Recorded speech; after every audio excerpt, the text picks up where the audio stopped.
Queremos este día poderle dar ya un resumen más afinado, llamémosle así, más afinado, de cuáles son los efectos de estas dos tormentas, de cuáles son las perspectivas en cuanto al clima y qué es lo que estamos haciendo y lo que ya vamos a iniciar a realizar una vez entramos ya a esta fase de reconstrucción de daños bastante grandes que nos vienen a complicar el panorama, ya que como ustedes saben, seguimos en fase 3 de transmisión del coronavirus. Los casos del coronavirus son altos y la necesidad de salir adelante pues es mucho mayor ahora que empezamos a sumar esta situación. A nivel general, decirles que todavía tenemos una bastante cantidad de personas albergadas porque las aguas todavía no han bajado en muchísimos lugares del país. Aunque aquí en la capital no esté lloviendo, hay zonas en las que ayer hubieron bastante problemas. Tenemos hasta este momento 258 albergues activos. Tenemos entonces dentro de ellos 9.278 personas todavía albergadas. Solamente se han cerrado y regresado lo que estaba dentro de 41 albergues, pero seguimos entonces este día y a esta hora con 258 albergues activos y 9.278 personas dentro de estas instalaciones. A estas personas hasta este momento se les han brindado 1.384 atenciones en salud. Hemos tenido 393 personas con enfermedades crónicas, 62 mujeres embarazadas y 79 personas con discapacidades. Esto ha hecho todavía más compleja la actividad de atención dentro de los albergues, los cuales fueron sanitizados, el 100% sanitizados y a todos entregados mascarillas e implementos para que pudiéramos nosotros aplicar los protocolos generados por el Ministerio de Salud a fin de impedir que las prácticas inadecuadas nos elevaran los contagios hacia los siguientes días. De eso se hizo fumigación, se sanitizaron los albergues, se hizo tratamiento de desechos sólidos, toda la inspección de alimentos para no generar ninguna dificultad en cuanto a las enfermedades que se generan junto con la lluvia, y ha habido alrededor de 25 acciones de salud con cada una de las personas que han estado albergadas en los 14 departamentos del país, siendo Cabañas el que menos ha tenido albergues, pero absolutamente todos los departamentos, y ahorita que tenemos nosotros 258, pueden ver que en todo el país todavía tenemos nosotros localizados albergues y es una situación generalizada la que hemos tenido que atender en el país.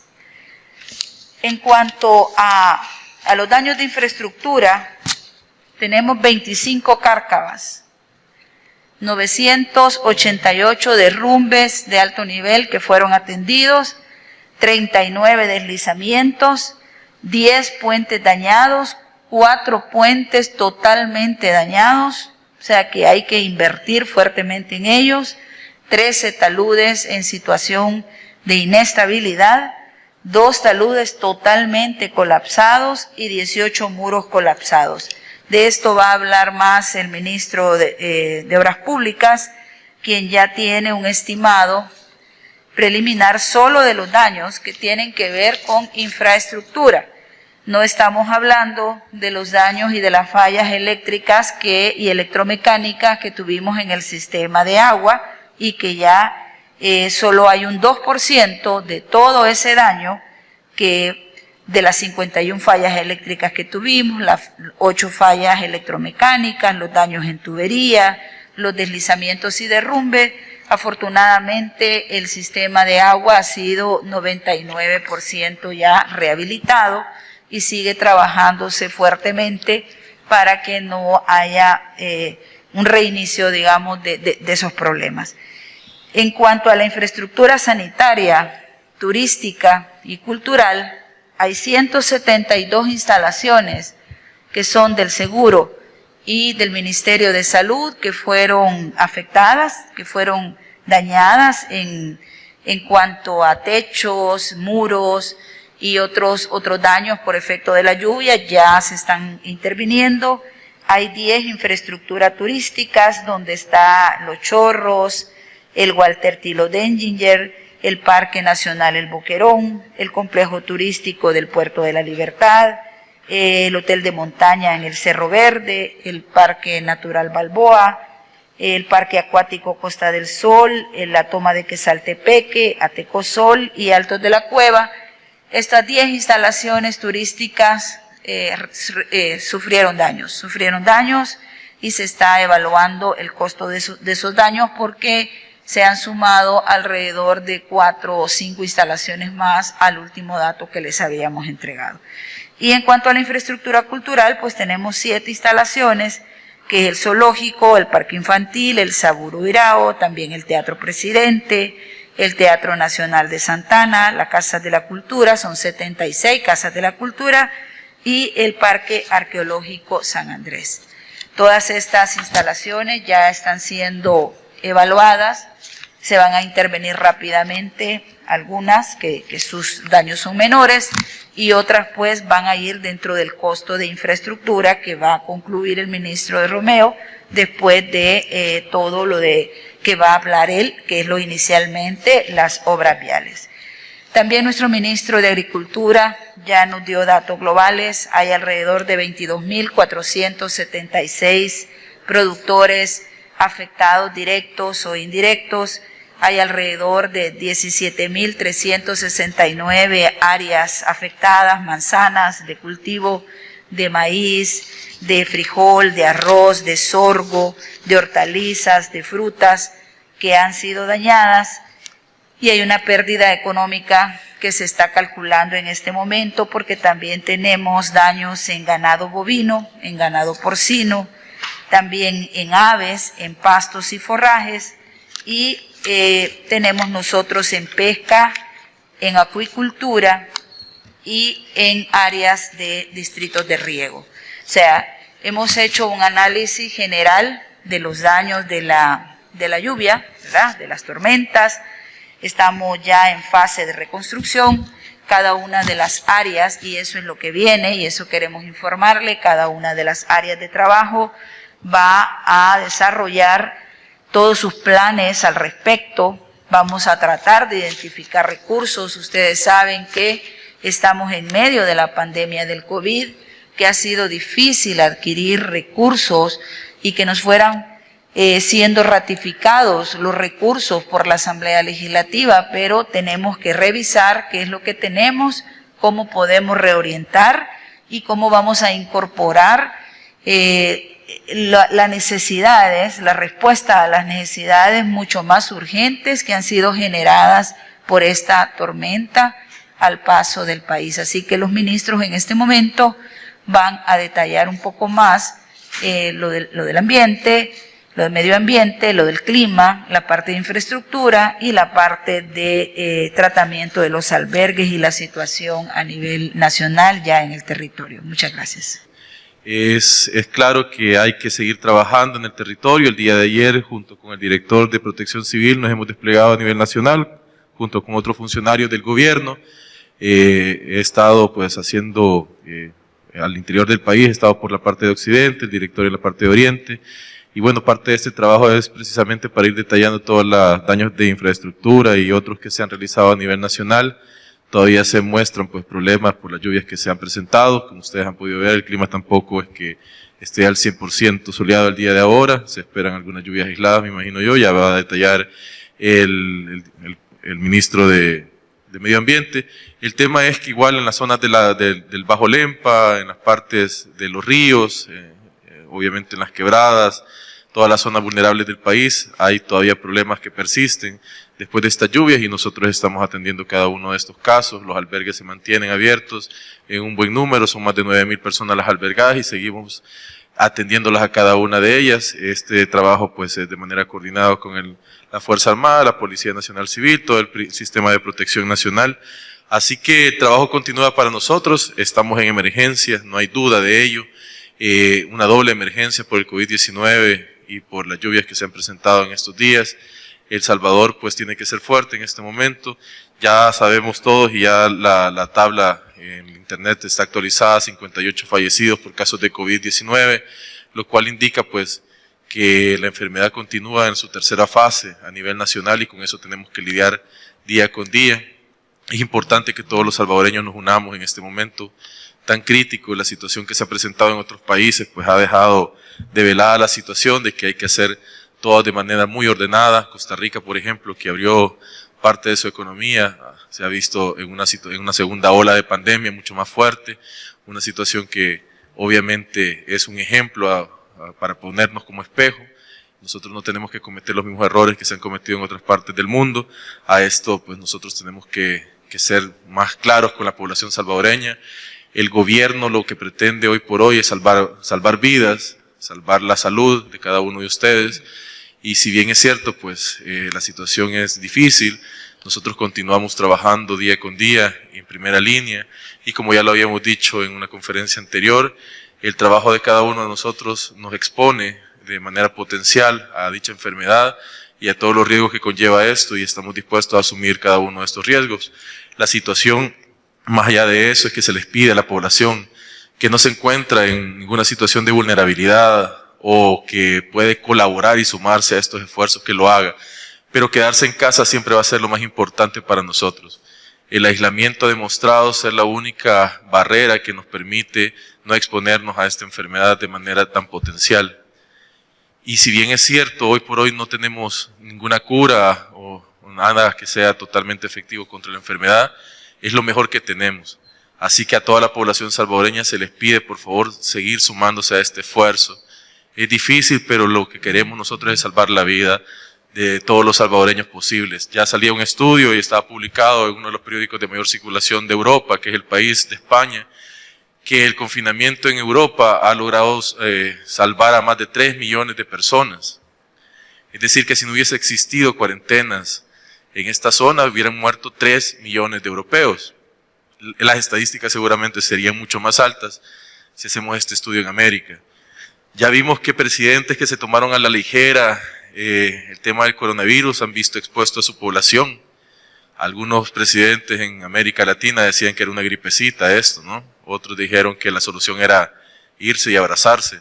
Nosotros hemos tomado medidas muy preventivas. La misma comisionada instaló, por orden del presidente de la República, el 16 de enero, un gabinete de salud ampliado, el cual ha venido trabajando durante todo este tiempo, desde la enfermedad que apareció el 31 de diciembre, al 16 de enero apenas pasaron 16 días para que nosotros tomáramos cartas en el asunto. Y al día de ahora estos 58 fallecidos, de los cuales nosotros nos solidarizamos con cada una de sus familias, sabemos que no son los números que quisiéramos tener, porque no hubiéramos querido que no falleciera ni un tan solo salvadoreño, pero son números que pudieron haber sido muchísimo más grandes si no hubiésemos tomado las medidas adecuadas. Nadie puede negar, y en todo el mundo se ha hablado de ello, de las medidas que El Salvador ha tomado de manera eficiente y efectiva. Así que nosotros tenemos que continuar esta línea y no botar por la borda todo el trabajo que se ha realizado en el transcurso de este tiempo. Al salvadoreño que quiere resguardar la vida de sus familiares, de la vida propia, le agradecemos que se mantenga en cuarentena domiciliaria y que acate las medidas de distanciamiento y todo lo que del gobierno se desprenda en información para cada uno de ellos, que acate las medidas del Sistema Nacional de Protección Civil.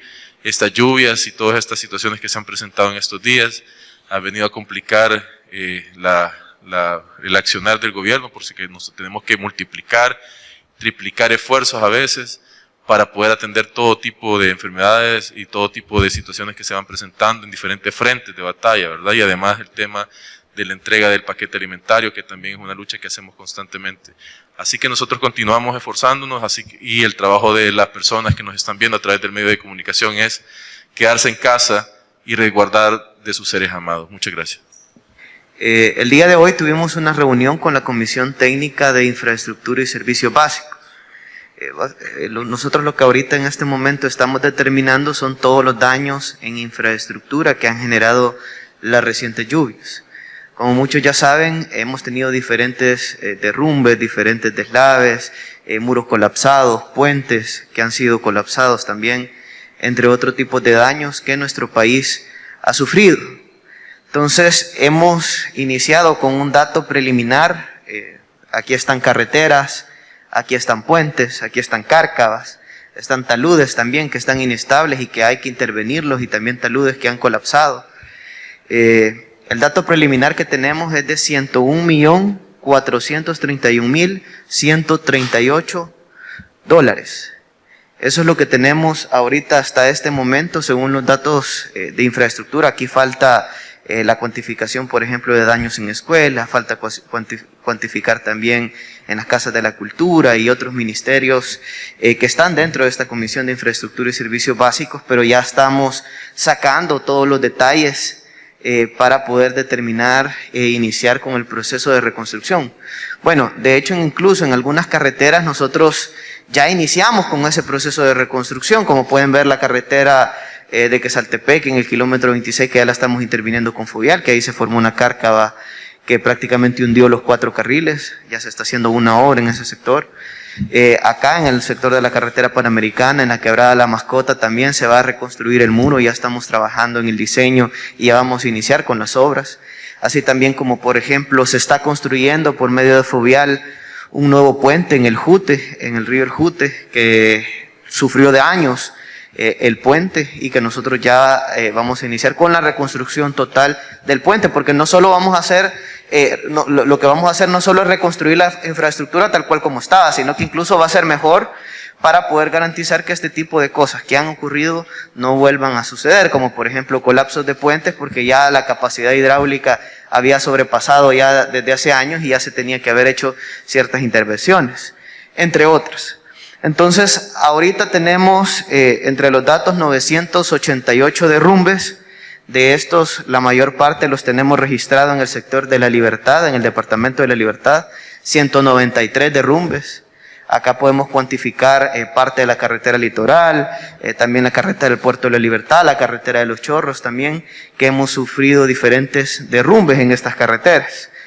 El otro departamento, el segundo departamento que tuvo más derrumbes, que es el dato más grueso, la parte de derrumbes, fue Sonsonate con 147.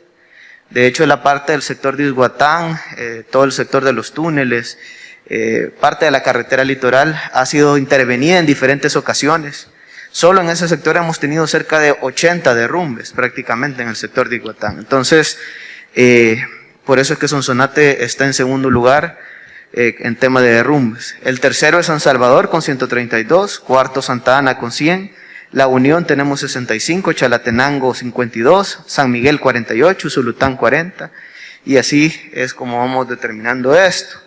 En temas de cárcavas se han formado 25 cárcavas, 19 en San Salvador, 3 en La Libertad, una en Sonsonate, una en Cuscatlán y otra en La Paz.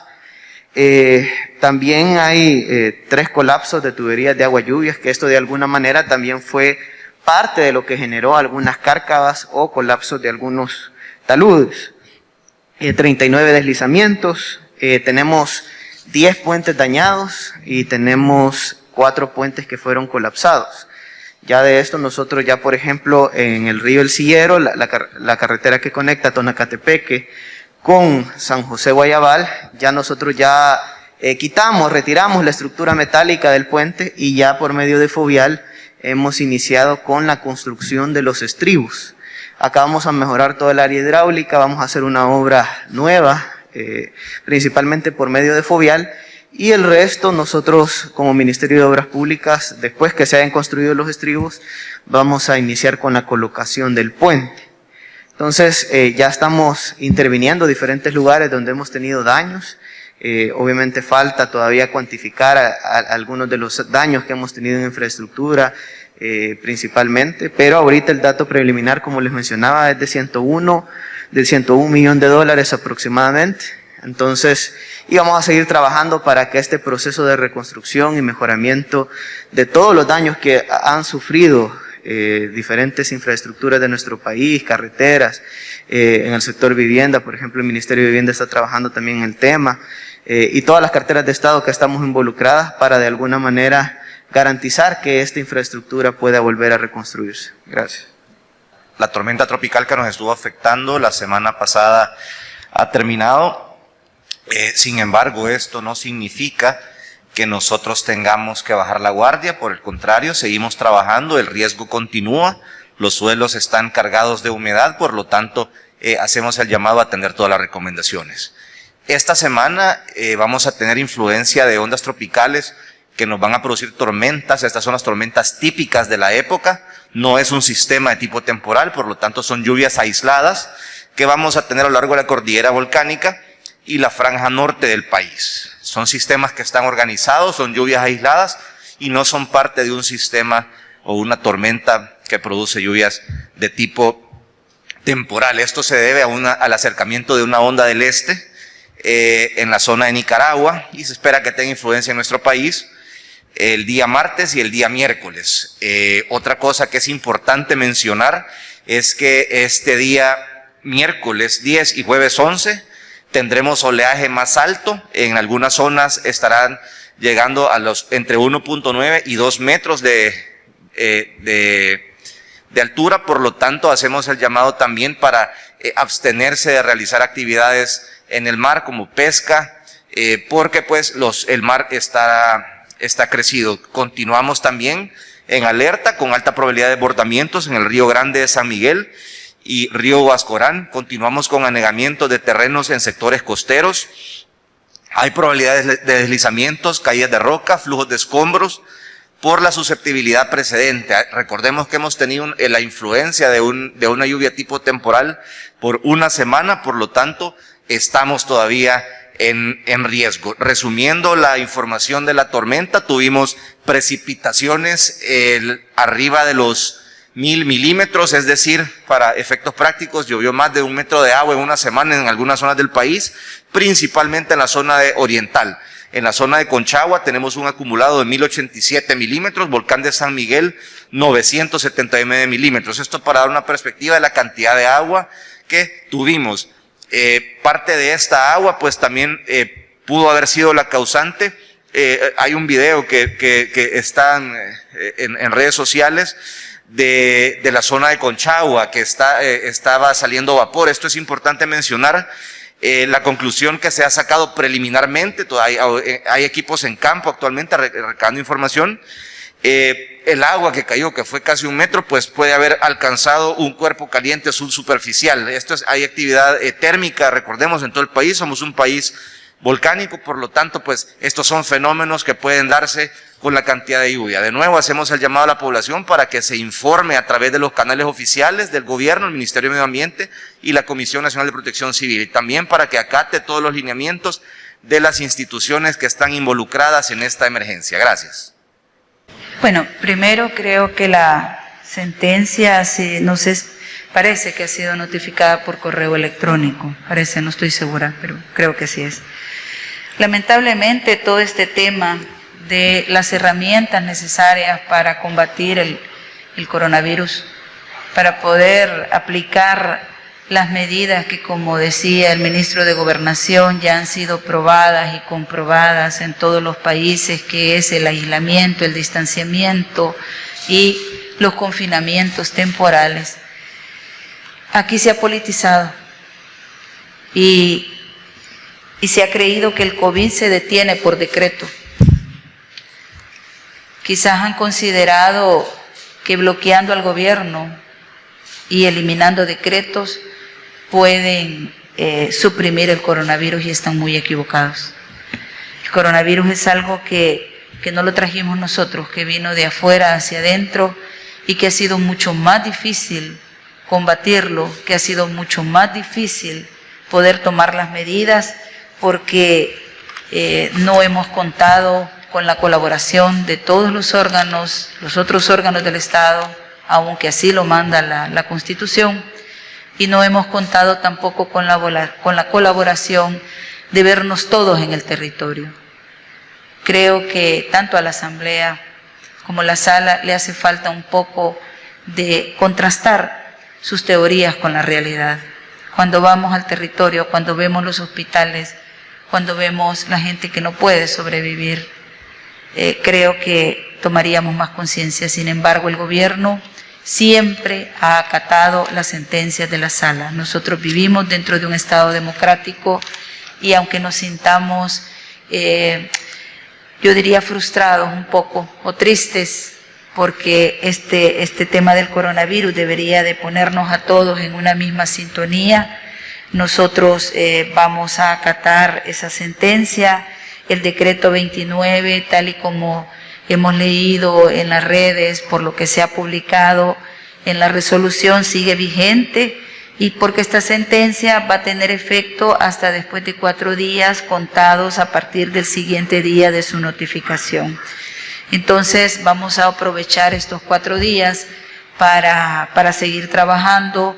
Nosotros ayer instalamos, bueno, el domingo nos sentamos también con alcaldes que son los que tienen que tocar la realidad en el territorio y los que tienen que revisar y garantizar también que las medidas progresivas de reapertura se vayan cumpliendo y que también los protocolos de distanciamiento y de cuidado de los trabajadores y de que no hayan aglomeraciones sean efectivas, pues ellos lo tienen que ver.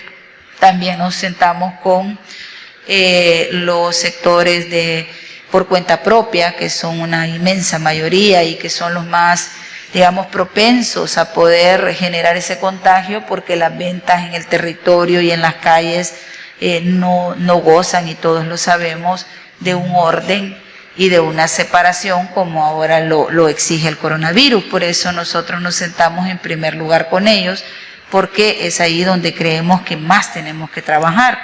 Y el día de ayer pues hubo una reunión con alrededor de 18 sectores industriales, comerciales y de diferentes actividades para presentarles esta hoja de ruta que ha tomado en cuenta indicadores de salud y cómo van a ser las transiciones entre las etapas y las restricciones que van a haber dentro de cada día.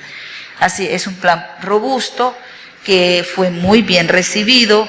Y entonces no es una mesa de reactivación económica, sino una mesa de reapertura hacia las actividades económicas. Por lo tanto, nosotros siempre hemos estado abiertos al diálogo, siempre hemos estado abiertos a discutir, porque el centro de nuestro propósito es la defensa de la vida y es poder garantizar la vida de todos nosotros, de todos los salvadoreños, de todas las familias. Por lo tanto, si tenemos que discutir con la Asamblea Legislativa elementos que nos contribuyan a que esta propuesta de hoja de ruta de reapertura de la economía goce precisamente del respaldo para que en cada momento se vayan aplicando las normativas y los protocolos, por supuesto que lo vamos a hacer, porque nuestro interés es garantizarle la vida a la gente. ¿Cómo lo vamos a hacer? Eso tiene que determinarlo el presidente. Nosotros ahorita seguimos trabajando, no tenemos una hora de llegada ni un día de llegada. Esto tiene que ser orientado por el máximo jefe de este gobierno, que es el presidente Bukele, pero mientras nosotros le pedimos a la población que se quede en la casa. Esto no es de decretos, esto no es de resoluciones. El COVID no se resuelve porque la Corte declare inconstitucional algo o porque la Asamblea Legislativa no nos apoye. El COVID sigue. Entonces le pedimos que se quede en la casa. El transporte no está funcionando. Estos 4 días que sigue tal cual la cuarentena. Nosotros ya estamos trabajando y encaminados a abrir a las actividades económicas. Ya estamos sentados con los sectores y creemos que llevamos una perspectiva de apertura sólida, porque lo estamos haciendo con todos los sectores y tomando en cuenta todos los factores que nos lo permitan hacer. El coronavirus no se termina con decretos o con sentencias, eso es imposible. En este salón nos encontramos miembros del gobierno, periodistas que están también en la primera línea trabajando todos los días, para llevarle la noticia a la población salvadoreña. Ustedes mismos saben a los que están expuestos día con día, al igual que nosotros, lo vivimos a diario. Y cada uno tiene una historia que contar a cómo llega a su casa para cuidarse, para cambiarse, para desinfectarse, para no contaminar a su familia de una posible enfermedad. El día de hoy no es distinto al día de ayer y tampoco va a ser distinto al día de mañana. Tal vez el día de mañana incluso sea peor si nosotros no tenemos los instrumentos necesarios para combatir esta enfermedad. Hago el llamado a la conciencia de todos aquellos actores de este país que tienen influencia y que pueden ayudar y sumarse a este esfuerzo a que lo hagan. El coronavirus no va a terminar por decreto. Lo que vamos a hacer es terminar con la vida de muchísimos salvadoreños si no tomamos las medidas del caso. Hay más de 1.500 salvadoreños que se encuentran en este momento en lugares en los que se les está cuidando precisamente para que no salgan a enfermar a otras personas que tienen ya coronavirus.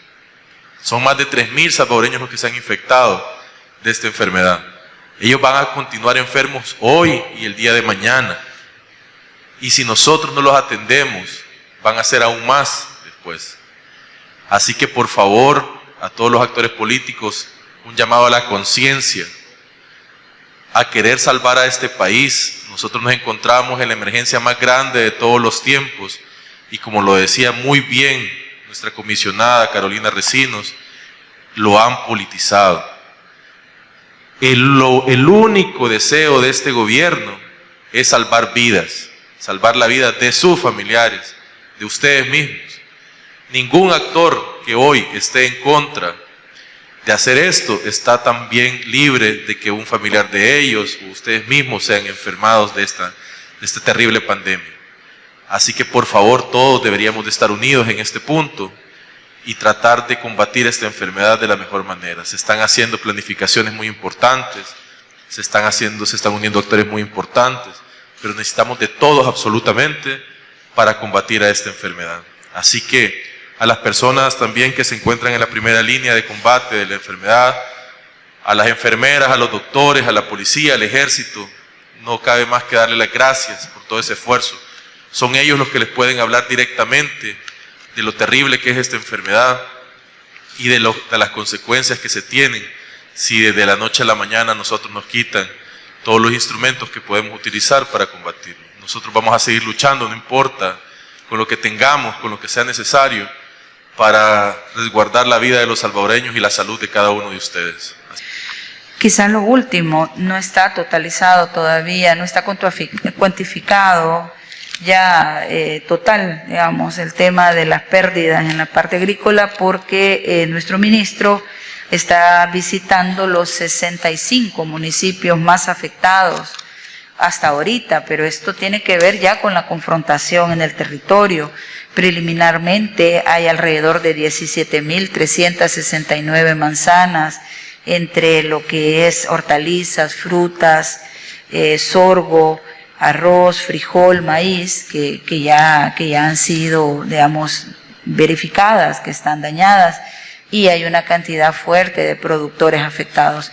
A esos productores y a todo este sector que ha tenido estos daños en la agroindustria y en todas las siembras, nosotros no los vamos a dejar solos, vamos a estar trabajando con ellos. Para eso el ministro de Agricultura ya activó el comité de emergencia por los daños a las siembras, y él en las próximas horas estará dando ya cantidades finales o preliminares de daños, porque son millonarios, pues las pérdidas son millonarias. Solo en frutas son alrededor de un estimado de 5 millones, en hortalizas otros 11, pero no quiero dar datos finales porque él está en este momento en el territorio. Ayer estuvo en la zona de Zapotitán levantando daños, y creo que hay que esperar, pues hay que esperar que probablemente mañana él ya tenga un dato más consolidado de los daños. Respecto al tema de la asamblea, nosotros hemos tenido infinidad de discusiones con la Asamblea Legislativa. Nunca nos hemos cerrado a discutir. El presidente abrió las puertas de CAPRES y ha recibido, incluso con honores, al actual presidente de la Asamblea Legislativa. Nuestra posición siempre ha sido de consenso, nuestra posición siempre ha sido construir, y por eso es que ahora hemos abierto esta hoja de ruta para discutirla con todos los sectores, porque no podemos seguir discutiendo entre políticos y entre visiones muy reducidas, muy partidarias, muy particulares a temas que son de carácter nacional. El coronavirus se combate entre todos y se vence entre todos. Y por supuesto que la Asamblea Legislativa es un sector, es un órgano del Estado con el cual hay que discutir, y tenemos entonces que tratar de darle mayor solidez a esta hoja de ruta que nosotros hemos presentado con todos los sectores. Ya hay una mesa que se desprende de esa reunión de ayer, de transporte, de cultura, de turismo, de microempresarios, de alcaldes, o sea, todas las fuerzas vivas de la nación tienen que discutir, y por supuesto con la Asamblea también, pero no es el único actor con el que tenemos que hacerlo, porque si no nos quedamos dando vueltas en el mismo círculo, ¿verdad? Cuando es la población en directo la que tiene las dificultades, las implicaciones y la que sufre las adversidades del coronavirus, que por supuesto tiene implicaciones económicas y daños económicos. Respecto a reunirnos para ver lo de las orientaciones dentro del presupuesto, nosotros hemos cumplido la ley. Cuando hay que llevar una reforma presupuestaria, tal y como lo manda la ley de presupuesto, se ha llevado a la Asamblea Legislativa. Nosotros tenemos la seguridad de que nuestras actuaciones son correctas y que las asignaciones que estamos solicitándole a la Asamblea Legislativa, pues tendrán que analizarlas, nos las ha dado, las hemos hecho, las vamos a seguir haciendo. No creo que ese sea el tema que tengamos que ir a discutir con ellos. Cada órgano sabe cómo cumplir la ley. Lo que sí tenemos que discutir es cómo vamos a hacer la reapertura económica. Bueno, respecto a la ayuda internacional, ya la Canciller de la República emitió las notas respectivas. Tenemos ya respuestas de varios organismos, del Programa Mundial de Alimentos, de UNICEF, y hemos hecho ya un detalle de cuáles son las necesidades que planteamos por efecto de la tormenta. También ya entregamos una nota a la Embajada de los Estados Unidos, para el gobierno de los Estados Unidos.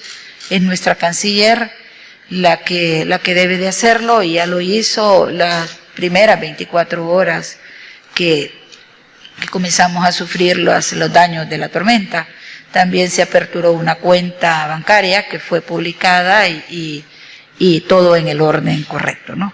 Ahora, en cuanto a si San Miguel ha recibido si ha recibido las canastas, probablemente la cabecera de San Miguel no las ha recibido, no porque sea San Miguel, sino porque las 14 cabeceras es lo que va en la siguiente etapa de entrega. Es muchísima la cantidad ahí, casi se triplica. Nosotros ahorita estamos concluyendo 1.800.000, vamos después casi con 600.000 canastas más, y luego vamos a cumplir todo el Gran San Salvador, porque hemos estado llegando nada más a determinadas zonas de mayor pobreza dentro de los municipios de San Salvador. Así que San Miguel es el siguiente punto dentro de las cabeceras departamentales que nosotros vamos a cubrir, nos tienen que esperar.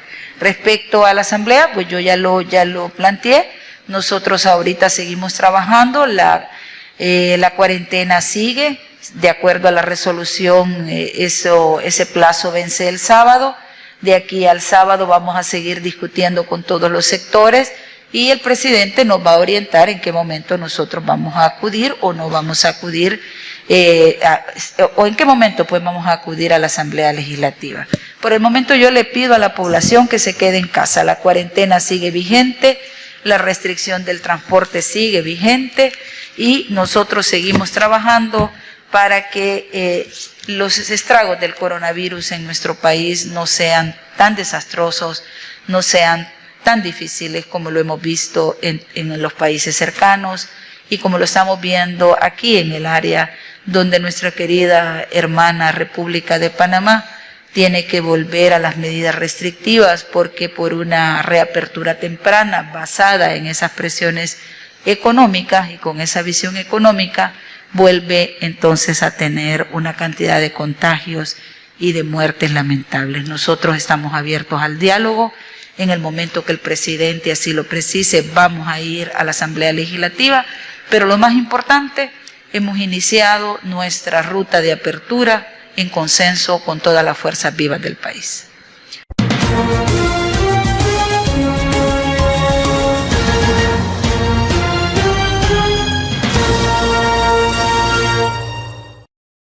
No olvides suscribirte a este canal para seguir ofreciendo contenido.